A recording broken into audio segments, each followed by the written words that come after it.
kasih Bapa yang baik. Kami bersyukur kami bisa menyembah-Mu Tuhan. Kami serahkan hidup kami. Engkau yang membentuk setiap hati kami Tuhan. Kami percaya kepada firman-Mu. Firman-Mu ya dan amin. Itu yang mengubahkan kami Yesus. Yesus.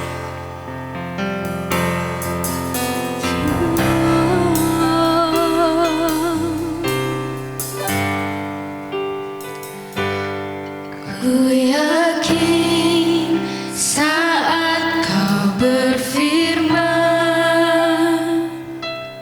ku menang saat Kau bertindak. Hidupku hanya ditentukan oleh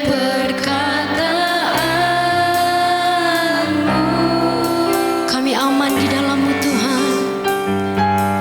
Ku aman karena Kau menjaga.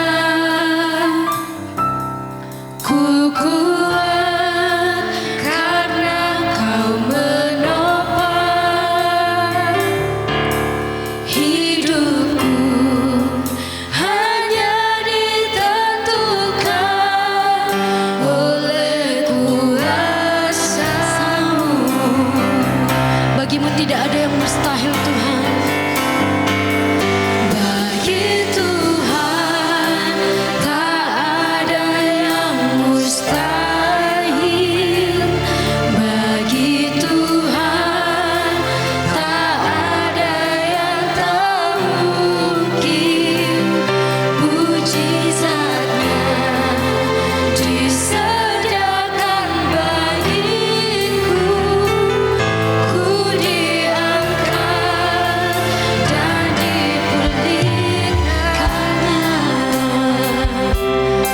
Kami percaya kepada-Mu. Ku yakin Tuhan, ku yakin saat Kau berfirman, ku menang saat Kau bertindak. Hidupku hanya ditentukan oleh perkataan. Ku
Kami mengucap syukur kepadamu. Kau memberi kami kesempatan memuji Raja di atas segala raja. Terima kasih buat hadirat-Mu. Saatnya Bapa, Engkau memberkati kami dengan firman-Mu. Karena firman-Mu adalah kehidupan buat kami. Sentuh hati kami oleh Roh-Mu supaya firman itu berakar, bertumbuh dan berbuah di dalam kehidupan kami. Siapkan hati kami di dalam nama Yesus Kristus Tuhan. Sama-sama kita katakan amin. Shalom. Silakan duduk saudara. Haleluya. Senang berjumpa kembali di hari Minggu ini. Sebelum kita mulai firman, saudara, ada beberapa hal yang saya mau umumkan. Yang pertama adalah 5 hari ke depan, tepatnya tanggal 12 September, adalah hari ulang tahun gereja kita. Jadi itu hari ulang tahun yang ke-15, 12 September. Namun kita akan merayakannya secara sederhana di tanggal 24 September. Jadi tepat di hari Minggunya, saudara. Tanggal 14 ya. Tanggal 14 September, hari Minggunya. Nah, kita tidak merayakan secara, ya hanya sederhana saja. Gereja menyediakan makanan utama untuk kita bisa bersantap bersama, ngobrol bersama. Namun kalau ada saudara yang ingin berbagi berkat, saudara ingin memberi snack atau makanan-makanan pelengkap, saudara bisa menghubungi istri saya ya, biar dikoordinasi supaya teratur, tentunya di hari-hari sebelumnya. Ya. Dan karena ini berhubungan dengan konsumsi, saudara, gereja juga akan meminta bagi saudara yang pasti hadir untuk mengisi daftar kehadiran yang nanti akan dikeluarkan di grup WA ya. Jadi tolong saudara isi ya, nanti kita sudah pandu, isinya gampang saja saudaraku ya. Supaya Anda yang datang dipastikan pasti kebagian. Haleluya. Puji Tuhan. Nah saudara, pada tanggal 24 September itu akan diadakan training penjala angkatan ke-27. Saya mendorong bagi saudara yang belum pernah mengikuti training ini untuk ikut, karena pasti akan meningkatkan wawasan saudara, saudara ikut merasakan bagaimana kehidupan murid-murid Tuhan di zaman Kisah Para Rasul ya. Nah ini adalah entry levelnya, saudara masuk melalui training ini. Nah, sekitar 2 minggu yang lalu saya berjumpa dengan seorang rekan, dia juga seorang hamba Tuhan di kota ini, dan dia punya hubungan yang cukup luas di kota ini dengan beberapa gereja, beberapa gembala-gembala, dengan beberapa hamba Tuhan. Ya hubungannya cukup luas karena dia sudah aktif cukup lama, jauh lebih lama daripada saya, walaupun seusia dengan saya. Lalu saya menawarkan training ini, dan saya mengirimkan flyernya. Boleh tampilkan flyernya? Nah jadi saya kirimkan flyernya dan saya minta tolong kepada dia, kamu kan banyak teman tuh, coba ditawarkan, barangkali ada kawan-kawan kamu yang tertarik untuk mengikuti training ini, saudaraku ya. Dia lihat sejenak flyer yang saya berikan itu, lalu dia melihat kok ada yang kurang ya. Menurut saudara ada yang kurang nggak tuh? Karena dari tahun ke tahun, dari angkatan ke angkatan ya seperti inilah yang kita buat ya. Cuma backgroundnya saja kita rubah-rubah, gambarnya kita rubah-rubah, isinya mirip-mirip begitu saja. Saya bilang apanya yang kurang? Dia bilang begini, nama pembicaranya kok nggak ada? Iya nggak ada ya.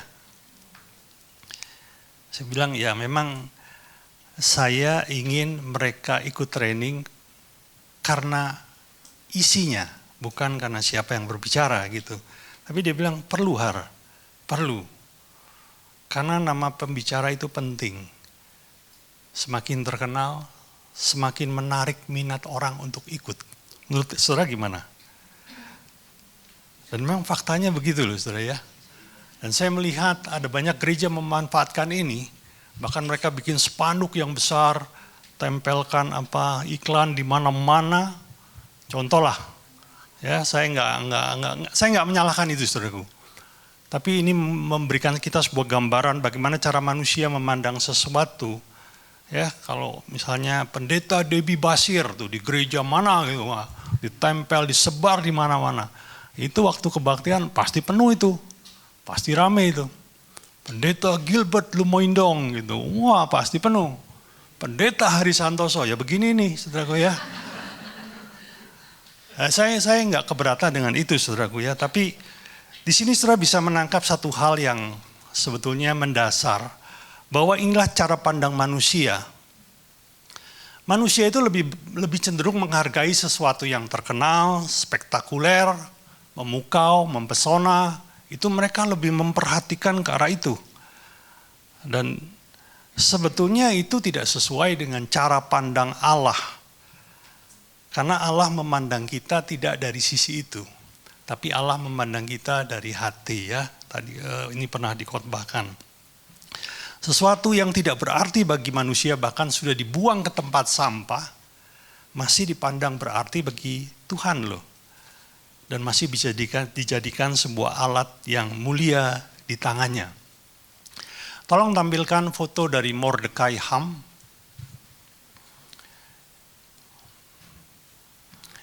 Nah, ini adalah seorang penginjil yang bernama Mordecai Ham. Fotonya hanya ada hitam putih karena beliau ini hidup di tahun 1930-an. Seorang penginjil yang tidak terkenal. Seperti penginjil-penginjil yang lain yang siapa namanya, Smith, Wigglesworth, atau ini enggak terlalu terkenal. Tapi dia seorang penginjil yang cukup aktif dalam mengadakan pemberitaan Injil melalui pertemuan-pertemuan besar, khususnya yang tidak diadakan di gereja. Bahkan beliau ini mendirikan tenda-tenda di kota-kota tertentu, mengundang orang-orang umum untuk datang. Jadi yang diundang bukan hanya orang Kristen, tapi orang-orang umum untuk datang. Nah, satu kali di tahun 1934, beliau ini mengadakan sebuah penginjilan di sebuah kota yang bernama Charlotte, di North Carolina, Amerika. Dan itu dipenuhi cukup banyak orang, hampir ada 2.000 orang yang hadir di tenda yang didirikan oleh dia. Nah, satu ketika satu sore beliau akan berbicara, datanglah 2 orang anak muda, saudaraku. Ada 2 orang anak muda yang bukan Kristen. Dia tertarik, ada apa sih di pertemuan ini, apa yang dibicarakan. Jadi mereka menyempatkan diri hadir. Namun ketika mereka sampai di tempat itu, mereka mendapati bahwa tempat itu sudah penuh sesak. Mereka nggak bisa menemukan ada satu kursi yang kosong. Dicari-cari nggak ada kursi yang kosong. Dan akhirnya kedua pemuda ini yang berusia sekitar 16 tahun memutuskan untuk udah kita pulang aja deh. Toh percuma, kita nggak bisa yang lain pada duduk, masa kita berdua aja yang berdiri. Waktu mereka berjalan menuju pintu keluar, ada seseorang pemuda lain yang berpakaian putih mengejar kedua orang ini. Sebentar, jangan keluar dulu. Apakah Anda ingin mengikuti pertemuan ini? Ya, tapi kami nggak menemukan tempat kosong. Tunggu 1 menit, saya akan carikan 2 kursi untuk Anda. Dan pemuda ini berlari ke sana kemari dan akhirnya ditemukanlah 2 kursi kosong. Lalu pemuda yang berusia 16 tahun ini dibawa ke sana dan duduklah mereka. Di hari itu 2 pemuda mendengar apa yang disampaikan oleh Mordecai Ham. Dan kedua pemuda ini akhirnya menyerahkan hidupnya kepada Yesus. Menjadi orang percaya. Dan kedua pemuda ini, tolong tampilkan foto berikutnya. Inilah, yaitu Billy Graham dan Grady Wilson. Waktu itu mereka masih berusia 16 tahun, belum mengenal Tuhan. Tapi akhirnya mereka mengenal Tuhan. Dan kita tahu, 2 orang sahabat ini bekerja sama berpuluh-puluh tahun menjadi alat yang dipakai Tuhan secara dahsyat. Dan melalui 2 orang ini, jutaan orang bisa mengenal Yesus. Melalui 2 orang ini, jutaan orang diselamatkan. Tapi saudara perhatikan, Grady Wilson dan Mordecai Ham ini adalah hasil pelayanan dari seorang usher yang tidak dikenal. Karena Billy Graham sampai hari ini, Billy Graham sudah meninggal. Sampai Billy Graham sudah menjadi hamba Tuhan, Billy Graham sendiri tidak pernah tahu siapa nama usher yang mencarikan dia 2 kursi itu. Dia nggak tahu. Karena dia nggak sempat tanya. Tapi satu pelayanan sederhana yang dianggap orang mungkin tidak ada artinya. Dan dilakukan oleh seorang yang maaf tanpa nama. Menghasilkan karya yang luar biasa. Saudara, kalau saudara memperhatikan dalam Alkitab, sebetulnya ada tokoh-tokoh yang tanpa nama. Namun kita ini sering perhatiannya kita ini kepada yang tokoh-tokoh apa? Terkenal kan ya toh? Daud, Yusuf, Simpson, Samuel, dan orang-orang terkenal. Apakah salah? Enggak salah, saudara. Tapi pagi ini saya mau sampaikan bahwa Tuhan itu bisa pakai orang yang tanpa nama. Nah, pagi ini saya mau ngajak saudara melihat ada seorang gadis tanpa nama, tapi dipakai secara dahsyat, menggoncang kerajaan Aram. Wah, luar biasa. Saudara pasti pernah baca kisahnya. Mari kita lihat, ini saya akan mengajak kita membaca secara melompat-lompat, karena ayatnya terlalu panjang, tapi saudara bisa menangkap garis besarnya ya. Ini tercatat di 2 Raja-Raja pasal 5, mulai ayat yang pertama.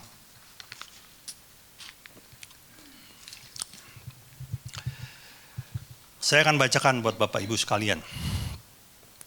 Bunyinya demikian. Naaman, panglima Raja Aram, perhatikan, Naaman ini jenderal, panglima bersenjatanya kerajaan Aram. Adalah seorang terpandang di hadapan tuannya dan sangat disayangi. Kenapa dia disayangi? Sebab oleh dia Tuhan telah memberikan kemenangan kepada orang Aram, tetapi orang itu seorang pahlawan tentara sakit kusta. Ceritanya akan berbeda kalau Naaman ini bangsa Israel. Kenapa? Karena di Israel orang kusta itu dikucilkan. Tapi dia ini orang Aram, bangsa Aram tidak punya hukum itu. Dan ternyata Naaman ini adalah ahli strategi perang. Ayat 2. Orang Aram pernah keluar bergelombolan dan membawa tertawan seorang anak perempuan dari negeri Israel. Ia menjadi pelayan dari istri Naaman. Disebut anak perempuan karena memang gadis ini masih muda. Banyak teolog memperkirakan usianya antara sekitar 17 sampai 20 tahun. Jadi masih muda, masih bujangan. Nah, dia ditawan, dijadikan tawanan perang, dibawa menjadi pelayan di rumah Naaman. Ya, bahasanya agak halus ya, seharusnya tulis saja budak. Dan dia nggak dicatat siapa namanya. Tidak dicatat namanya. Ayat 3, berkatalah gadis itu kepada nyonyanya, sekiranya tuanku menghadap nabi yang di Samaria ini, Bu. Nabi yang dimaksud adalah Nabi Elisa ya. Maka tentulah nabi itu akan menyembuhkan dia dari penyakitnya. Kita lompat ke ayat 9. Kemudian datanglah Naaman dengan kudanya dan keretanya lalu berhenti di depan pintu rumah Elisa. Ternyata si Naaman itu mengikuti saran dari budaknya itu. Ayat 10. Elisa menyuruh seorang suruhan kepadanya. Jadi Elisa itu bahkan gak ketemu muka dengan muka. Dia hanya menyuruh bujangnya untuk menyampaikan pesan kepada Naaman. Bunyinya demikian. Pergilah mandi 7 kali di dalam sungai Yordan, maka tubuhmu akan pulih kembali sehingga engkau menjadi tahir. Lompat ke ayat 14. Maka turunlah ia membenamkan dirinya 7 kali ke dalam sungai Yordan sesuai dengan perkataan abdi Allah itu. Lalu pulihlah tubuhnya kembali seperti tubuh seorang anak dan dia menjadi tahir. Akibat dia mentaati perintah dari Elisa, Naaman sembuh. Tapi ada satu hal yang menarik, saudaraku. Kita lihat ya, apa yang terjadi setelah itu. Ayat 15. Kemudian kembalilah ia dengan seluruh pasukannya kepada abdi Allah itu. Maksudnya dia menjumpai Elisa. Setelah sampai, tampillah ia ke depan Elisa dan berkata, sekarang aku tahu bahwa di seluruh bumi tidak ada Allah kecuali di Israel. Saudara, ini perkataan yang tidak mungkin muncul dari seorang Aram. Kenapa demikian? Karena orang Aram, bangsa Aram itu menyembah dewa Rimon. Seluruh bangsa Aram sampai kepada rajanya, pemimpin tertinggi, itu punya kuil. Dan di dalam kuil itu yang disembah adalah patung Dewa Rimon. Siapa Dewa Rimon? Dewa Rimon adalah dewa yang dipercaya memiliki kuasa atas angin, hujan, dan badai. Itu yang mereka sembah. Tapi hari itu, karena Naaman disembuhkan Tuhan, dia bilang tidak ada Allah kecuali di Israel. Secara tidak langsung dia juga berkata, ternyata Allah yang dulu saya sembah di Aram itu bukan Allah. Dia mau bilang begitu, saudara. Kita lompat ke ayat 27. Nah, saudara, ayat 27 ini bicara Gehazi. Gehazi ini siapa? Gehazi ini bujangnya, pembantunya Elisa. Ya, ada yang menarik, saudara. Bunyinya demikian. Tetapi penyakit kusta Naaman akan melekat kepadamu, kata Elisa. Kenapa Elisa bilang seperti itu? Karena Elisa sebetulnya sudah membuat keputusan yang sangat jelas. Dan Gehazi tahu keputusannya. Tidak mau menerima pemberian dari Naaman. Sekalipun Naaman sudah sembuh, apapun yang diberikan Naaman tidak mau diterima, ditolak. Tapi di belakang Elisa, Gehazi dengan sembunyi-sembunyi karena dia cinta akan uang, lalu dia mendatangi Naaman dan dia minta. Ya, Naaman dengan senang hati memberikan. Dan oleh karena hal itu, Gehazi kena kutuk. Apa itu? Dikatakan bahwa penyakit kusta Naaman akan melekat kepadamu dan kepada anak cucumu untuk selama-lamanya. Saudara, secara tidak langsung, kondisi atau hal yang dialami oleh si Gehazi ini menunjukkan kepada kita kusta yang seperti apa yang diderita oleh Naaman. Kan Elisa bilang, kustanya Naaman nanti akan pindah, melekat kepadamu. Dengan itu kita bisa tahu kusta yang seperti apa yang karena kusta itu juga bermacam-macam, saudaraku. Ya, kita lihat. Maka keluarlah Gehazi dari depannya dengan kena kusta putih seperti salju. Jadi kusta yang dialami Naaman adalah tubuh atau kulit tubuhnya dipenuhi dengan bercak putih. Seperti tubuh yang ditutupi oleh salju. Ini kusta yang tidak bisa ditutupi oleh pakaian, saudara. Kusta yang pasti kelihatan. Siapapun kita atau siapapun orangnya, kalau dia berpapasan dengan si Naaman, dia tahu ini orang pasti kusta. Kusta yang tidak bisa ditutupi. Tapi demikian juga yang terjadi. Kalau sampai Naaman sembuh, siapapun orangnya yang ketemu Naaman, orang itu nggak bisa menyangkal, Naaman sudah sembuh, kustanya sudah nggak ada loh. Sudah hilang, Naaman betul-betul sudah sembuh. Bercak putih yang seperti salju itu sudah nggak ada, saudara. Saudara sudah bisa, saudara coba kita mainkan imajinasi kita sebentar ya. Naaman itu ke jenderal, panglima atau pemimpin pasukan seluruh Aram. Orang yang punya posisi sangat tinggi. Mungkin hanya tinggal di bawahnya Raja Aram aja. Semua tentara yang ada di Aram harus tunduk kepada Naaman. Dia punya posisi penting. Semua orang Aram kenal dengan Naaman. Tahu dengan Naaman. Dan mereka juga tahu Naaman itu kusta. Semua orang Aram tahu. Tapi waktu Naaman sembuh, akibatnya juga sebaliknya. Semua orang di negeri Aram tahu kalau Naaman sudah sembuh, betul?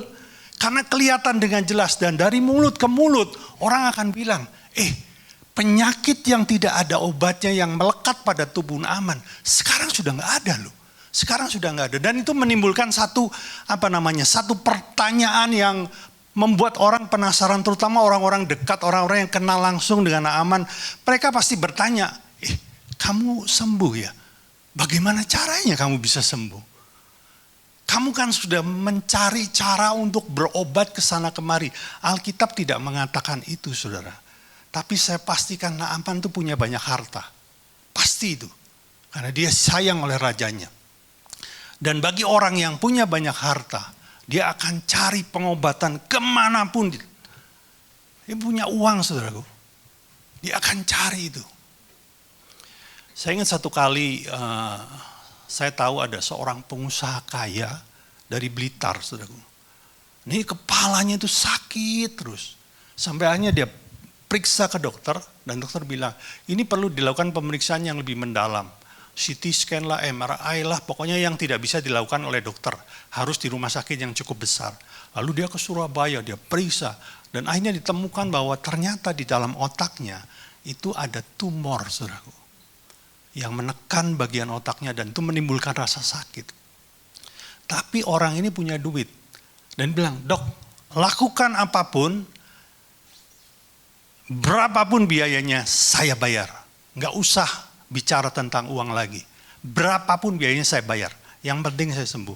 Nah, dokternya bilang gini, aduh kalau yang ini sebetulnya kemungkinan sembuhnya udah kecil, agak terlambat kamu datang.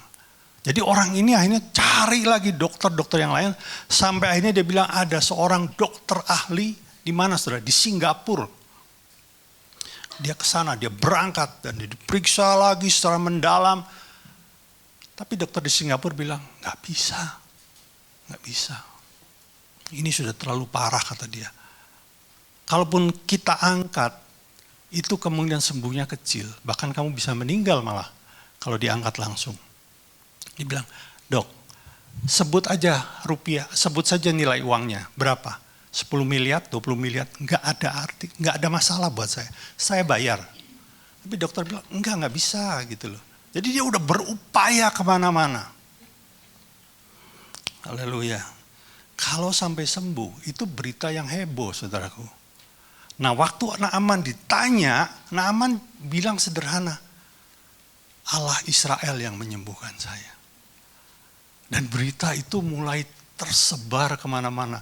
Raja Aram dengar, menteri-menteri dengar, anak buahnya dengar, sampai ke rakyat dengar.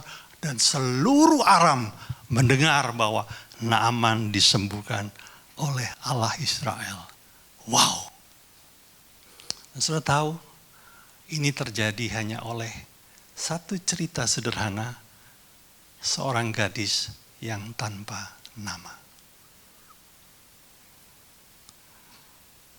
Hari ini saya mau ajak kita menangkap sesuatu yang berharga dari kehidupan gadis tanpa nama ini, saudaraku. Saya cuma mau bagikan satu poin saja. Karena kalau 10 poin, saudara pasti lupa semuanya. Jadi satu saja hari ini ya. Sederhana sekali. Poinnya saya langsung ungkapkan di depan. Gadis tanpa namanya ini punya satu prinsip yang luar biasa. Dia tetap percaya sekalipun dalam tekanan. Coba katakan 1, 2, 3. Tetap percaya sekalipun. Saudara, saya akan mengupas tentang gadis tanpa nama ini ya. Tapi rasanya lebih enak kalau saya kasih nama, saudara. Karena gadis tanpa nama itu kepanjangan buat saya. Jadi saya kasih nama si gadis tanpa nama ini Emma. Soalnya Emma aku tahu namanya siapa, jadi Emma gitu aja ya. Kita perlu mengerti, saudaraku, bahwa Emma ini menyampaikan informasi tentang kemungkinan Naaman bisa sembuh kalau ketemu Elisa adalah tindakan yang sangat beresiko. Kita perlu sadar bahwa Emma ini adalah orang Israel. Artinya apa? Musuh bebuyutan dari bangsa Aram, betul? Bukan saja itu, dia itu sudah dijadikan budak. Saya mau bilang apa, di hadapan Naaman, Emma ini nggak ada harganya loh. Mau dibunuh kek juga nggak ada masalah, nggak ada harganya. Artinya apa? Semua perkataan yang keluar dari Emma itu tidak layak untuk dipercaya oleh Naaman. Kenapa Naaman percaya? Itu hanya karena keputusasaan aja. Dia sudah berobat kemana-mana, cari kesembuhan, enggak dapat-dapat. Tiba-tiba ada seorang budak di rumahnya ngomong, Tuhan, kalau Tuhan ketemu Elisa, Allah Elisa akan sembuhkan engkau. Apa dia percaya? Enggak, saudara. Cuma karena putus asa aja, udah nggak ada jalan isu ya udahlah. Kalaupun nggak sembuh ya udahlah. paling enggak saya coba, barangkali bisa sembuh. Jadi itu pertama hanya karena keputusasaan saja. Yang kedua saudara, ini saudara perlu mengerti, ini luar biasa. Coba Anda bayangkan ya, bagaimana kalau Naaman sudah ketemu Elisa nggak sembuh? Dia pulang ke rumahnya, terus dia panggil itu si Emma sini. Saya kasih kamu hadiah, bonus 3 bulan gaji. Enggak saudara. Hari itu juga orang Jakarta bilang apa? Dibikin metong katanya. Iya beneran, penggal kepalanya.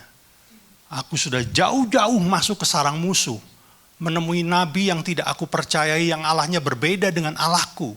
Tapi aku gak sembuh, gara-gara perempuan ini. Dibunuh itu. Artinya,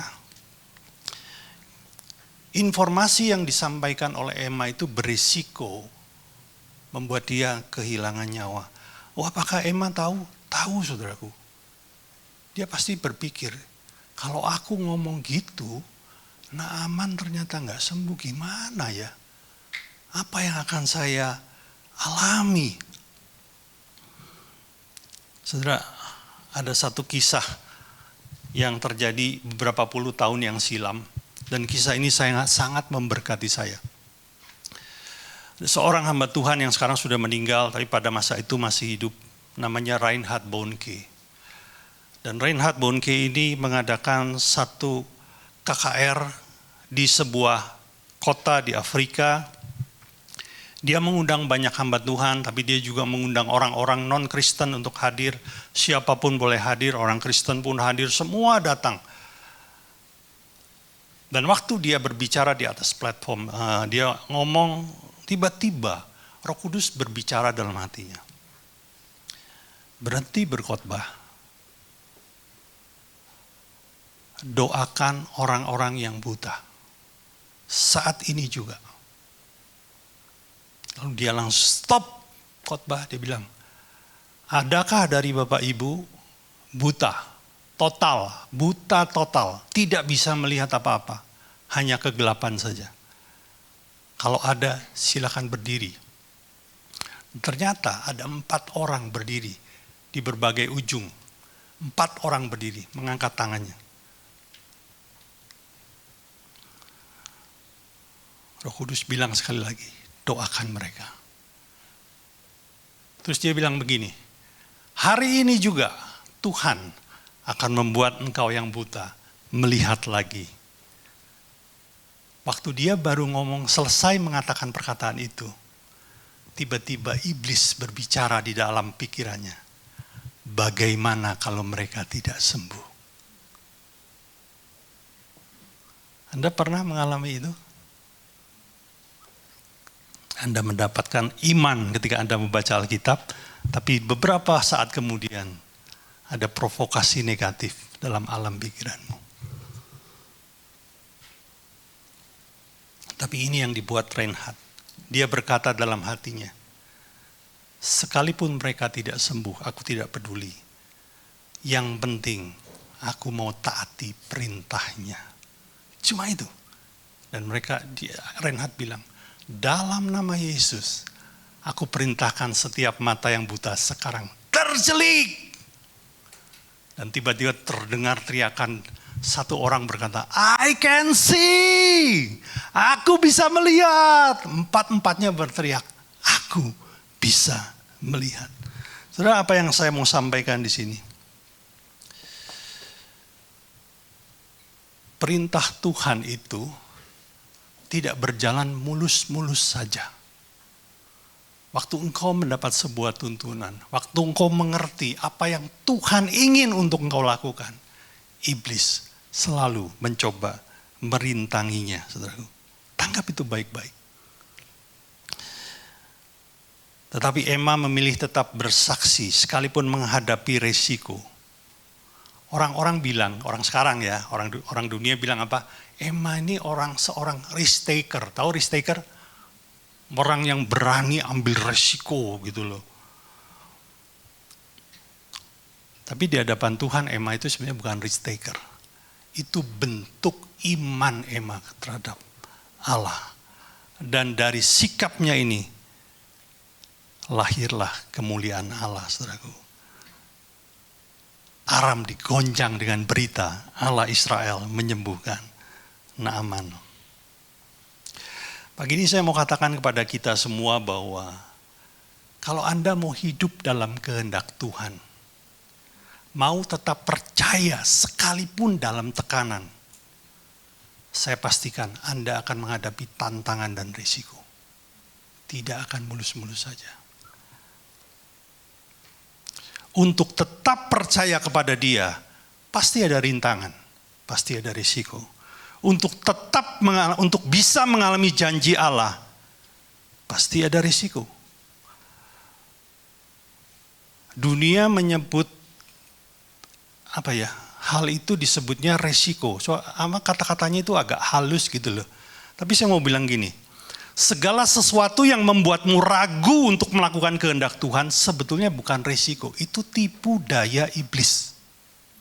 Saya ulangi ya, segala sesuatu yang membuatmu ragu untuk melakukan kehendak Tuhan adalah tipu daya iblis. Dunia menyebut itu resiko. 15 tahun yang lalu, ya saya sedikit mengulang ya. Ketika saya menjadi seorang pengusaha dan usaha saya jalan, saudara. Memberi saya income yang cukup setiap bulan. Tapi satu ketika Roh Kudus bilang, hari tutup usahamu, tinggalkan Jakarta, buka pelayanan di Malang. Saya tahu itu kehendak Tuhan loh, saudara. Tapi waktu saya terima itu, iblis tuh mulai ngomong loh di sini, saudaraku. Saya ini kan otaknya otak bisnis. Semua itu ada hitung-hitungannya, saudaraku. Begitu, saya tutup ya, saya pindah ke Malang, saya melayani, membuka pelayanan baru. Tapi muncul, anak sekolah bayarnya gimana? Kontrakan bayarnya gimana? Beli beras bayarnya gimana? Kalau saya nggak kerja. Muncul semua itu.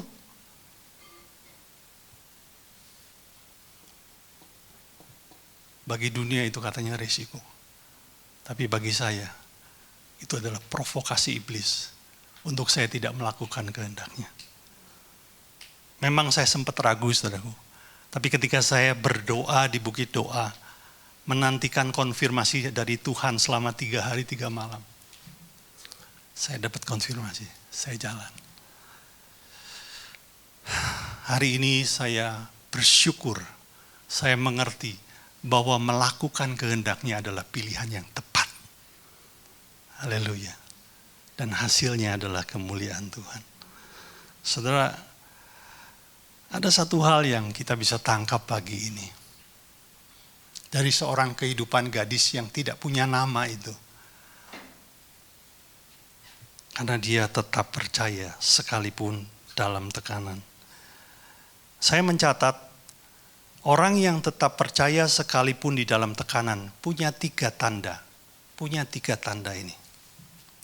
Yang pertama, tetap bersaksi sekalipun menghadapi resiko ditolak. Saya ulangi ya, tetap bersaksi sekalipun menghadapi resiko ditolak. Yang kedua, menolak tawaran dosa sekalipun bisa memberi jalan keluar. Anda masih ingat yang namanya Yusuf? Waktu dia kerja di rumah Potifar, kalau saja dia menerima tawaran istri Potifar untuk berzina, dia nggak perlu dipenjara, saudaraku. Hidup lebih nyaman, gaji naik, fasilitas pasti ditambah. Tapi dia menolak itu demi apa? Karena dia mau tetap percaya dalam tekanan. Yang ketiga, setia kepada janji Allah sekalipun belum ada kenyataannya. Ini dialami oleh Abraham, saudaraku. Waktu Allah memberi janji bahwa Tuhan akan memberikan seorang keturunan melalui rahim Sarah, saudara. Padahal Sarah mandul loh, saudaraku. Tapi Abraham tetap setia kepada janji Allah ini. Walaupun faktanya itu nggak mungkin. Dan saya sangat terberkat hati dengan keputusan Abraham ini, saudara. Sampai saya print out itu ayatnya, saya print out besar-besar, saya tempel di kantor saya. Roma 4 ayat 18. Sebab sekalipun tidak ada dasar untuk berharap, namun Abraham tetap berharap dan percaya juga. Wow. Yes. Dunia bilang gak mungkin. Dokter bilang tidak bisa sembuh. Orang bilang sudah tidak ada jalan keluar. Tapi yang menjadi dasar kepercayaan kita adalah apa? Firman-Nya. Kalau firman-Nya berkata bisa, cukup. Itu lebih daripada cukup. Orang-orang seperti gadis tanpa nama ini, dalam hidupnya pasti mengalami kemenangan. Pasti, saudara. Walaupun mungkin ada proses yang harus dia lewati. Tangkap sesuatu yang indah, tetaplah percaya sekalipun dalam tekanan. Amin. Kunci D, boleh para singer naik ke atas.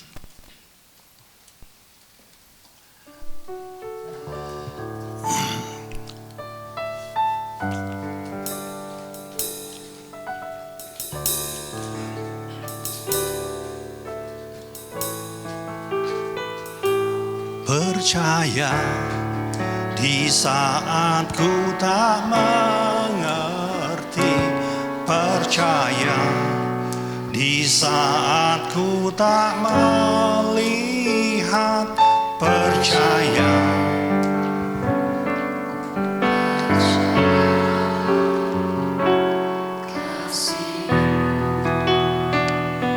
serta ku percaya berkat-Mu ada bagiku, percaya tangan-Mu tak lepaskanku, percaya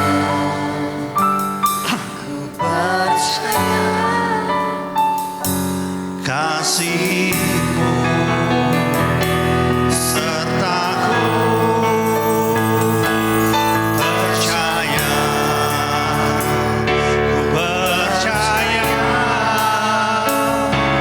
firman-Mu yang terjadi, lampaui segala pikiranku, percaya padamu, percaya, yes Lord, percaya firman-Mu ya dan amin, lampaui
tidak bisa merintangi, iblis tidak bisa menghalangi, apapun tidak bisa menggagalkan firman-Mu Tuhan.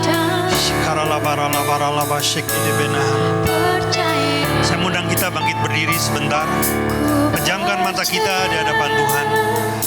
Mari kita letakkan tangan kanan kita di dada, tanda percayamu kepada Allah.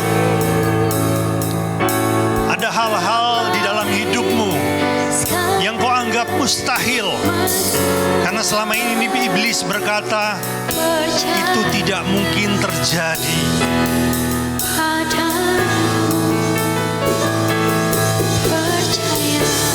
Tapi Tuhan sanggup menepati firman-Nya. Tiada yang mustahil baginya. Sekalipun kelihatannya engkau harus menghadapi resiko, tapi kalau itu kau hadapi bersama dengan Tuhan, engkau akan tampil sebagai pemenang. Engkau akan mengalahkan musuh-musuhmu. Shikadabara labakana mashikede benakan nutuhur labashede benan. Nukuria labakana manike shede benahana taparia labora. Yes Lord. Yes Lord. Yes Lord.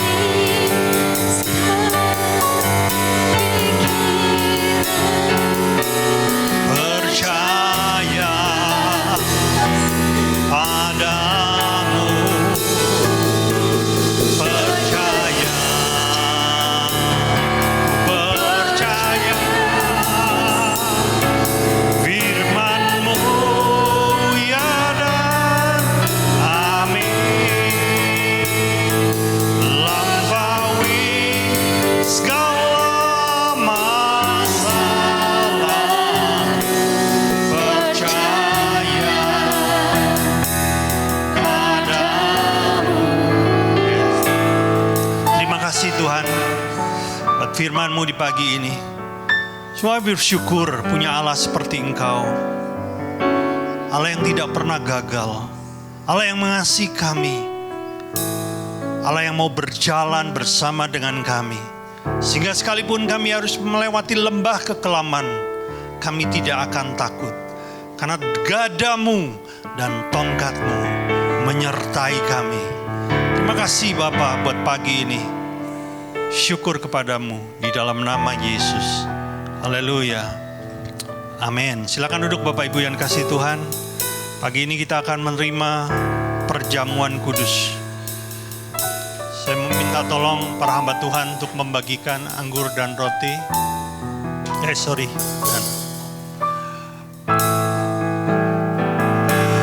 Percaya, ku percaya firman-Mu yang terjadi. Lampaui segala pikiranku, percaya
berdiri.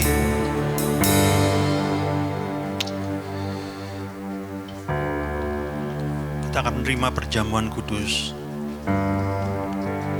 Namun saya memberi waktu sesaat. Bila Roh Kudus menegurmu,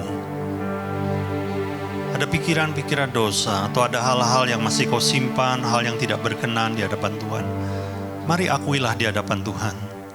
Karena pengakuanmu akan mendatangkan pengampunan, dan pengampunan itu akan menguduskan, darahnya menyucikan engkau. Haleluya.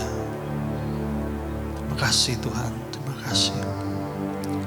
Sungguh baik, sungguh baik. Terima kasih Bapa. Mari kita angkat roti di atas kepala kita. Sebab apa yang telah kuteruskan kepadamu telah aku terima dari Tuhan, yaitu bahwa Tuhan Yesus pada malam waktu ia diserahkan, mengambil roti dan sudah itu ia mengucap syukur atasnya. Ia memecah-mecahnya dan berkata, inilah tubuhku yang diserahkan bagi kamu. Perbuatlah ini menjadi peringatan akan aku. Jemaat yang dikasihi Tuhan, bukankah roti yang kita pecah-pecahkan ini adalah persekutuan kita dengan tubuh Kristus? Mari kita makan dalam nama itu.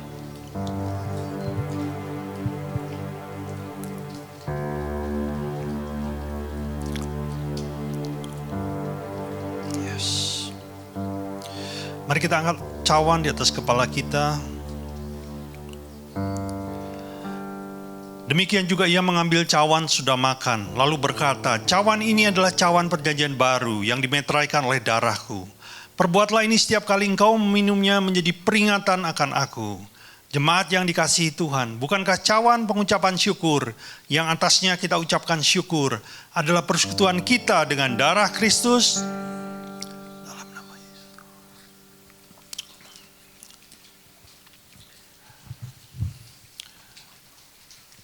Percaya, ku percaya firman-Mu yang terjadi lampaui segala pikiranku. Percaya padamu, percaya.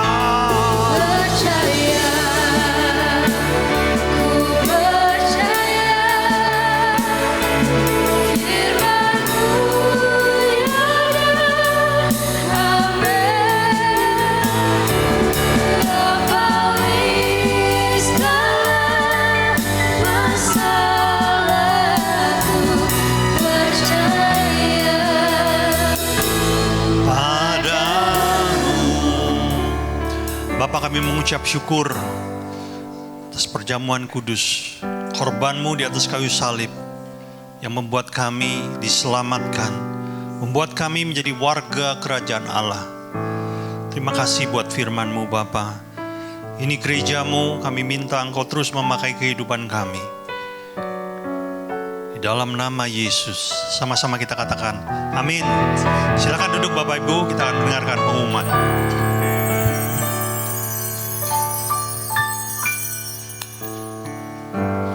Shalom, saya akan membacakan pengumuman. Bagi saudara yang ingin memberikan persembahan bisa mengambil amplop yang ada di depan saudara dan memasukkannya ke kotak persembahan di pintu keluar selesai ibadah ini. Ibadah online dapat diakses sekitar nanti pukul 1 siang dan linknya akan diinformasikan melalui grup WA gereja. Dan untuk membangun keintiman dengan Tuhan, gereja mengajak semua jemaat untuk menyembah Tuhan di rumah masing-masing. Setiap pukul 8 malam, saudara bisa mengajak seluruh anggota keluarga untuk terlibat di dalam penyembahan. Dan doa malam diadakan pada hari Rabu malam pukul 7, mohon hadir 15 menit sebelumnya. Dan komsel di GP Hope bisa dilihat melalui tayangan layar di depan Anda. Mari kita undang Bapak Ibu untuk bangkit berdiri. Kita tutup ibadah pagi ini dengan doa. Bapa di dalam surga, terima kasih Tuhan buat waktu, kesempatan, hari yang masih Engkau beri Tuhan. Kami bersyukur itu karena anugerah-Mu semata-mata bagi kami Tuhan. Kami bersyukur boleh memuji-Mu di tempat ini, merasakan hadirat-Mu Tuhan, kasih-Mu Tuhan. Makasih buat pagi ini firman yang boleh disampaikan oleh hamba-Mu. Firman yang hidup itu meneguhkan iman setiap kami di tempat ini. Menjadi pribadi yang punya iman yang utuh, iman yang penuh, sekalipun tidak ada dasar di sana. Kalau kita menyadari, kita mengerti satu hal, pengorbanan Kristus di atas kayu salib, cukup bagiku Tuhan, cukup bagiku Yesus. Kau pribadi yang mengasihi kami Tuhan, cukup bagi kami Tuhan. Makasih Tuhan Yesus.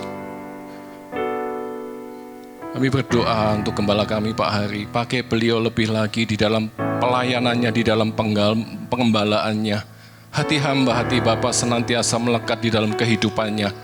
Memimpin seluruh umat-Mu GP Hope, hamba-hamba Tuhan yang melayani di tempat ini menjadi pribadi yang Kau mau Tuhan. Menjadi pribadi yang mengasihi Tuhan.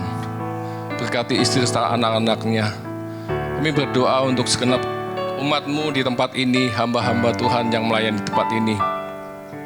Mari Tuhan, Kau terus berkarya melalui Roh Kudus-Mu. Tuntun hati kami, pimpin pikiran kami. Hidup di jalan-jalan yang Kau mau Tuhan. Hidup di dalam segenap rencana-Mu. Kami minta kasih karunia-Mu dicurahkan berlimpah-limpah, agar setiap kami mampu melakukan segenap kehendak Tuhan dengan hati yang benar, mengasihi Yesus lebih dalam, mengenal pribadinya lebih dekat, hidup di dalam kekudusan, hidup di dalam firman Tuhan, agar hidup kami berarti, menyenangkan hati Tuhan Yesus dan berbuah lebat untuk kemuliaan-Nya. Kami berdiri untuk Indonesia, kami memberkati bangsa ini Tuhan. Engkau landa bangsa ini dengan hati yang takut akan Tuhan. Nyatakan kemuliaan-Mu atas Indonesia. Dihujani Indonesia dengan pertobatan setelah keselamatannya daripada Tuhan. Makasih Tuhan Yesus. Berkati segenap pemimpin-pemimpin bangsa ini Tuhan. Agar setiap kebijaksanaan, keputusan yang dibuat boleh mensejahterakan seluruh rakyat Indonesia. Berkati persembahan kami Tuhan. Sebentar kami boleh pulang, kami akan menerima berkat daripada-Mu. Mari kita angkat kedua tangan kita. Diberkatilah Engkau berlimpah-limpah dengan segala yang terbaik dari Allah Bapa, kasih-Nya yang sempurna di dalam Yesus Kristus, serta kekuatan, pertolongan, dan penghiburan dari Roh Kudus memampukan engkau untuk hidup di dalam segenap kehendak Allah. Kita yang sudah menerima semuanya itu, sama-sama kita katakan, amin. Selamat siang, Tuhan memberkati.